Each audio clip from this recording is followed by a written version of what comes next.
Okay. I have some better late than never. I'm only like a day late.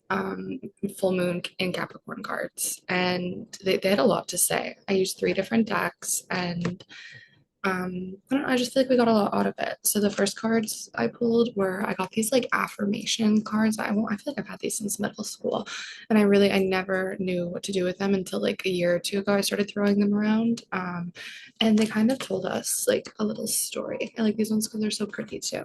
So where we start is in order to kind of like, so full moons are all about like endings, like purging out, like closing cycles, just like a lot of big feelings, right?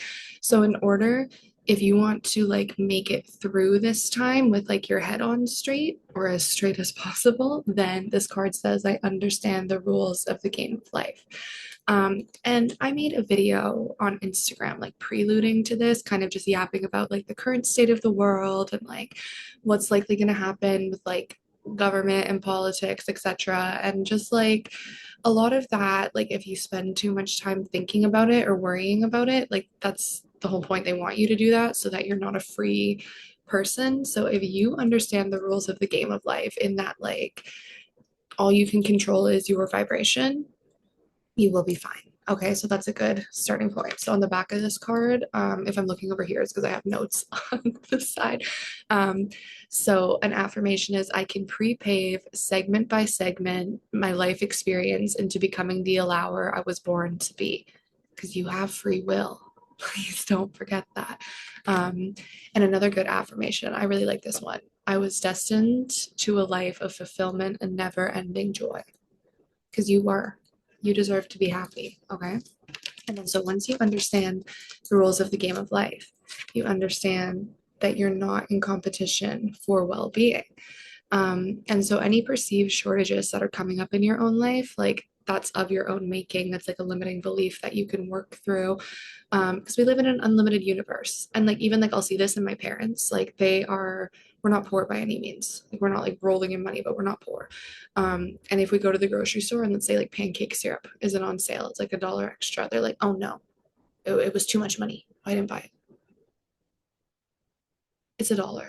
I'm so sorry. Like that's just it's such like a lack mindset to me. And I get it, like because it comes from like them actually being poor, but also it's like how will the universe know it's safe to give you more than fucking pancake syrup if you won't even spend $1 on that? Just saying. Um, and so you have to, that goes right into this one. Actually, I am selfish enough to want to feel good. So you have to know that like I deserve to feel good. And so what they basically said on the back of this card is like, unless you are selfish enough to care about how you feel, you have nothing to give another anyways.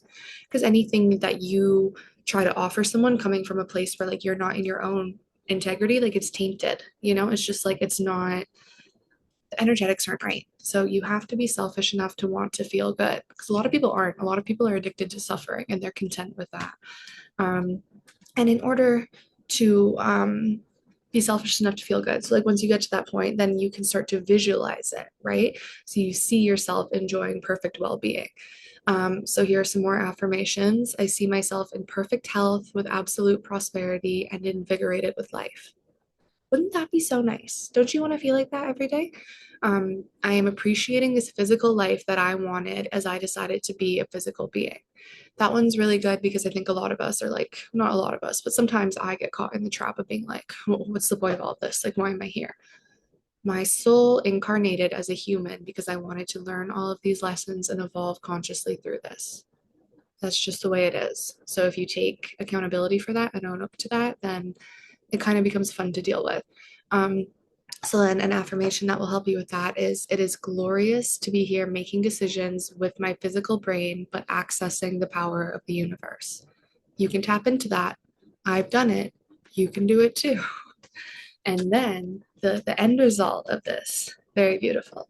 My every relationship can now feel better. So the whole point of this overall is that the more selfish you are and the more good you want to feel, the more you will also want to see other people feeling good. And then you will learn how to focus on points of harmony in your connection with other instead of like what's separating you and like division and all of that stuff.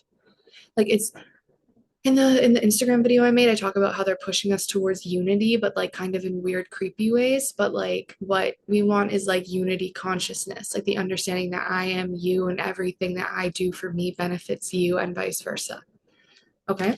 So then we got some shaman oracle cards, which like as I was pulling these cards, I just kind of got, I was like, okay, like rebirth, like we're being born again, like starting anew. And the birth card came out. So that was just validation of that. Okay. It's like a new cycle. This guy that I watch on here, he has said that like we're in like a cancer themed soulmate cycle. So we just moved through cancer season. I'm filming a Leo season video right after this. And so now it's like kind of like a reset button on the soulmate cycle. So happy new year.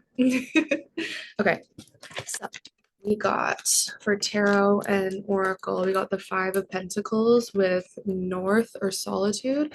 So the Five of Pentacles can be like temporary financial hardship, like literal homelessness or poverty, just like change that feels negative or like feeling left out in the cold. Um, so I think like this just kind of says like it's kind of like a necessary thing for us to go through, like whatever the karma is, but it's like how going into solitude can change how you perceive it, right? Because this person looks kind of grumpy, right? So if you're in a state of like poverty, like you just feel poor as fuck, and like all these people around you are like, oh my God, I have so much, I'm so abundant, whatever. Like you're gonna be like cranky and like miserable and feel left out in the cold.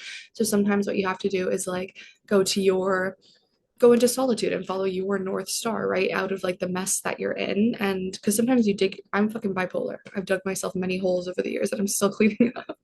Um, but it's like then once you're following your path and doing what's more aligned with you and what feels true to you, then you can move out of this like pessimistic, stuck state because we're not going to be here forever. The cards say that, I promise you. So, death. Of course, death and rebirth. And so we got that with strength in reverse. So, mm, so in reverse, like obviously strength upwards is strength, right? But in reverse, it's like vulnerability, self-doubt, weakness, feelings of inadequacy. So a lot of the stuff that was coming with the last card, right? So in order to turn this around and like find your strength again, it's like you have to kill that old version of yourself that's addicted to the pain. Like I'm reading A New Earth. I've been reading every day lately, actually, like at least 10 pages, and it's been really good for me. But what I was reading about recently is like the pain body that we all carry. And so it's like a lot of the time, like how we react to things is our pain body doing that. It's not us as a conscious soul, you know what I mean? It's like you know better, but your pain body does not know better because you continue to identify it and feed it with information that like validates all those past experiences of like trauma and hurt and loss and abandonment. So find your strength, turn this around, find your strength, but you have to go inside to do it. No one else can do it for you. Only you can let it in. No one else, no one else. I fucking love that song. Okay. And then we have the Eight of Wands, which is where after you turn around, so it was like the lion was like upside down, right? And then now it's like he can jump upwards. He's the fawn, which is like a less I feel like the lion is kind of more of a masculine animal in that like he's very like stoic and like a provider, right? Whereas like this little fawn, like this is kind of more of like the lion would be more like a king and the this little deer fawn guy would be more like a page, like a child, but it's like you have to be okay with that. You have to like just move forward into new cycles and be okay with being the student even if you've usually been the teacher. So this is, oh sorry, I'm pulling this card backwards. So this is speed, progress, action, excitement, travel, freedom. It could even be like new romance coming in. But look out for love bombing, I will say, because like we're moving into, there's a lot of stuff in Leo right now, and there's just a lot of passion there. People can get ahead of themselves, so be very careful.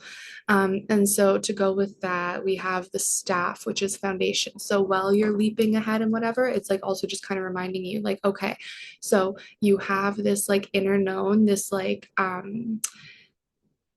more mature wisdom from everything that you've been through in the past, right? And yes, you've like died and been reborn and whatever, but it's like you still have all of that wisdom from like your past lives, like metaphorical or like literal, like whatever, you know what I mean? But just like any of that ancient wisdom within you, tap into it, but also take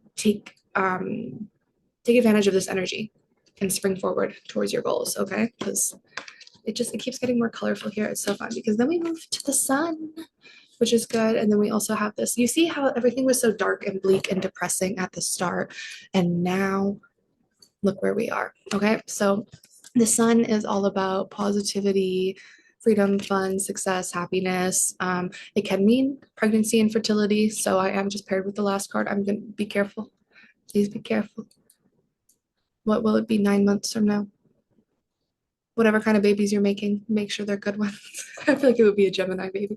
I don't know. So yeah, it's just like as you do that, like learn to become happy, like identify less with your pain body and like lean more into like prayer and hope and like live more authentically from your soul and be in truth. And then um more good things can come to you. You know, you're less likely, like life goes like this, you know, so you're gonna have other moments. Like who's to say you could be in this state and 2 weeks from now you could end up dead ass broke and homeless again. But if you have a different mindset the second time you go into being dead ass broke and homeless, that is still a shift, that is still an improvement, because then it becomes easier for you to bounce back every single time. And this is coming from a person who's had to bounce back a lot. Okay, and so the last card we got was the Hermit and sacred site or purpose, right? And so this I think is also just it's reminding us like about a lot of balance. So like the Eight of Wands and the Sun were those kind of like enthusiastic, like yes, like let's go, let's socialize, let's be out there kind of cards. And this one is like um the Hermit, it's like, you know, someone who's very spiritually enlightened and like has done a lot of soul searching and reflection. So then it's like, you know, that even if you're going out and like spending time with other people, at the end of the day, you know, you can always come home to yourself. Like you can always be that spiritual way shower for yourself. And so you just, yeah, want to make sure that you're making time for solitude and that you're like aware of what your purpose is. And even if you don't clearly know, like, XYZ is my purpose, like blah, blah, blah. It's just like knowing your why, know why you're doing everything that you're doing. And then you can't not be aligned with your purpose, which is what God wants for you and what I want for you. Okay. So this was just a quick little yap, just so I could get it done. So I'm gonna talk more, I think, in the Leo season video that I'm about to record, but I hope this helps someone.